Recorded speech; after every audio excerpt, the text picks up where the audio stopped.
Hey, good morning. Thanks for having me. Daily Caller. Small news organization founded by a little-known talk show host by the name of Tucker Carlson, and I'm excited to host Daily Caller live every single morning. And you can find it pretty much anywhere. It's very readily available nowadays. I love the Daily Caller, and Jobob is the host of that. And also go follow him on TikTok. His TikToks are absolutely amazing. You are back in California. For our listeners, Jobob is a frequent flyer here on Cities 92.9. He is from California, and he's back from a trip that he took in Israel. He went to Israel. Why did you go to Israel, and what was it like over there? First of all, I appreciate you using the correct pronunciation of California, but also we've adopted a new term. Corruptifornia is another way to pronounce our state's name. Goes by multiple pronouns. It identifies as both. Yeah, it identifies as Corruptifornia or California. Okay. But in regards to the Israel trip, Turning Point USA is a big supporter of Israel, and they were so gracious to send a bunch of us over to kind of just learn about the culture. Because, there's a lot of people, politicians that support the nation state of Israel, but a lot of us kind of don't really know a lot about it. So it was a big learning experience for myself and a bunch of other the Turning Point USA contributors and ambassadors. And it was really, really eye-opening, not only to kind of see the culture that makes up such a beautiful country, but at the same time, recognize the super importance Israel plays with our own interests, especially in the Middle East. It kind of separates the Western world from a lot of your, no great way to put it, extremist fundamentalist dictatorships in a lot of the Middle East. Israel kind of borders us off from that.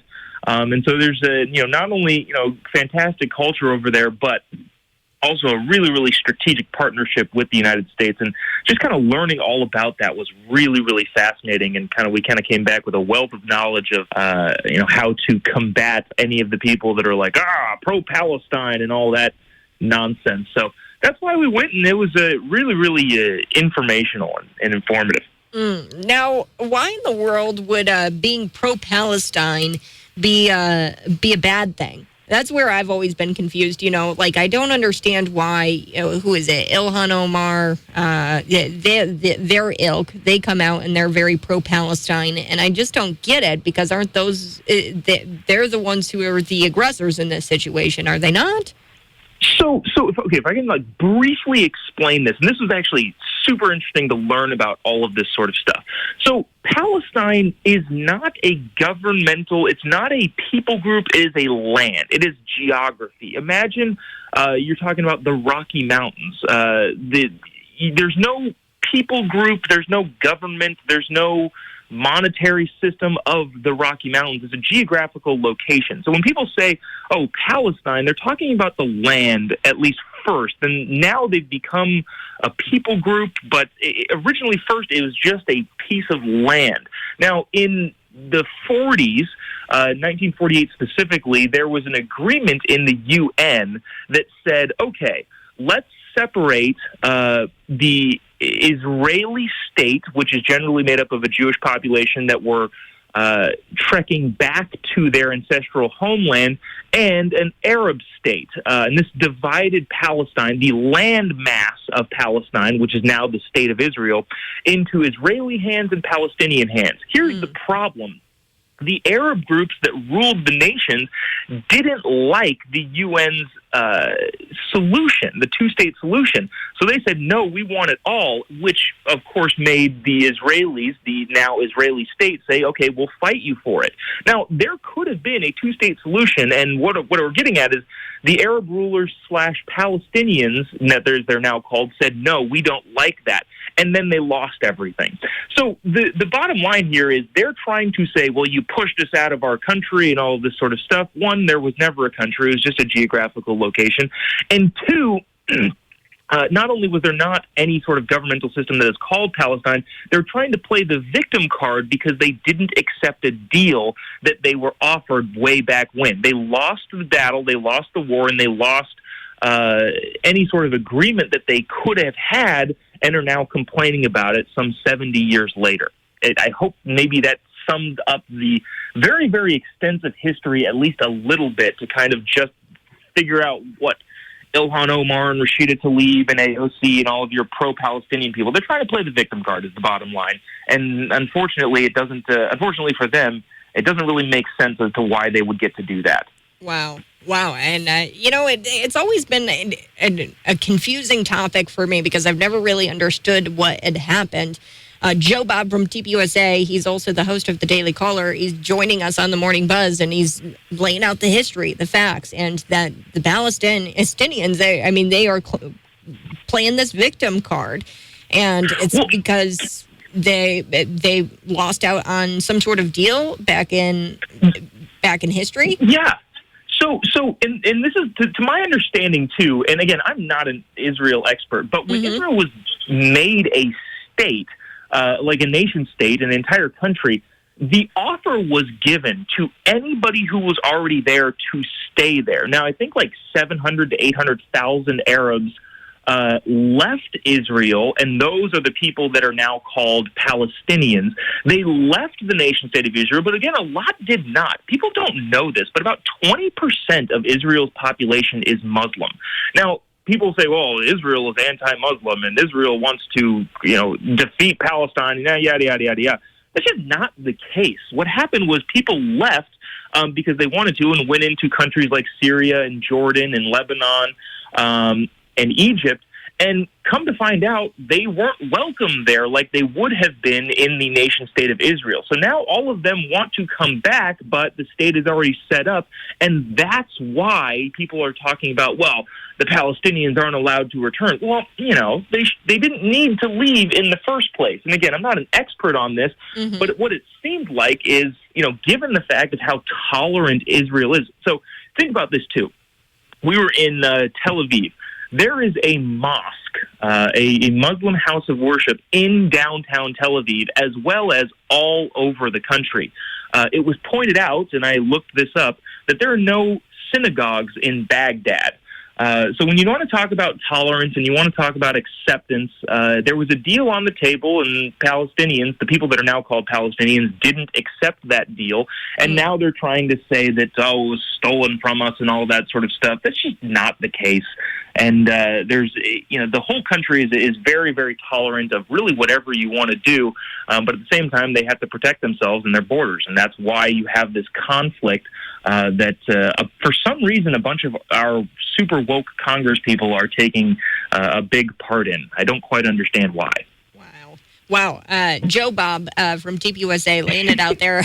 We are going to shift gears here. A lot of information. That's a lot of information to unpack. But yes, I think that there is this conversation where we just are completely missing that Israel is actually really tolerant, which brings me to this next point, and we're going to dive in a little bit to some biblical prophecy. Now, I don't know your exact denomination. I don't know exactly what you believe in, Jobob. We're talking a little bit through the break here, and we both go to non-denominational churches. I don't know if you believe in the rapture or not, but there is biblical prophecy that talks about specifically the red heifer. Now, there was some news coming out, so coming, and I'm just going to read this here. The second coming of Jesus Christ, right, and the fate of humankind now depend on this red heifer.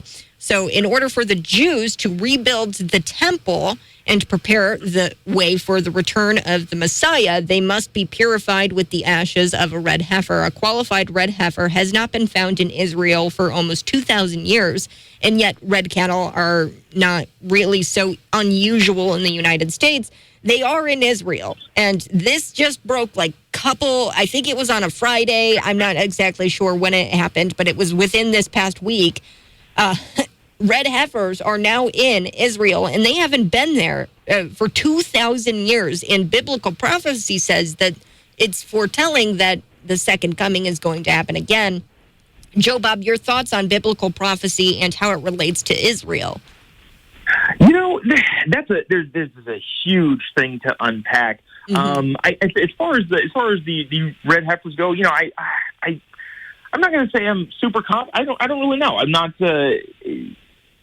Things happen all the time that look like prophecy that turned out to be not. But this could be interesting going forward. I'll tell you what was really, really fascinating is the not to get too into the weeds in my Bible nerd. Interestingly enough, I don't think I've mentioned this. I do have a biblical literature degrey. I minored in it at my college because I don't know, I'm a nerd. Really neat. I did not know that about you, Jobob. So we were at what was it called? Mount Megiddo, which I don't know if people have heard of that. It's a small hill in Israel. It was also a former kind of it's the intersection between three different continents. If you go through the Valley of Megiddo, it's actually the Valley of Armageddon in the Revelation, the Book of Revelation. Mm-hmm. It is the gateway from Asia to Europe to Africa. Anybody doing land travel going to those three continents are all connected in this valley. And kind of being there and seeing what was prophesied to come, it all kind of just makes sense. And I realize that this is radio, and I'm trying to describe a visual experience, but mm-hmm. I don't really know how to describe it. It's just you read all of these prophetic things about the temple and and all this sort of stuff, and it's difficult to describe. But when you're actually there and you're actually at the place where it's supposed to happen, there's this different feeling that you just don't get from just reading the text. And I wasn't really expecting to feel any of that sort of stuff because I'm a believer and I have my own beliefs, and I read through all the scripture. But actually being in the place where all of this is supposed to happen is fascinating, and seeing the proximity of where things are. That Valley of Armageddon, that again is mentioned in Revelation. Also, what overlooks that is Nazareth, where Jesus was raised and spent a good portion of his life. So all of it kind of ties together when you're in Israel, and I feel like I'm promoting like I'm an Israel tour guide. So I would recommend a trip if you haven't been there, because I am actually planning on going in just a couple of years. My pastor, he went out there and he talks about it all the time with our congregation.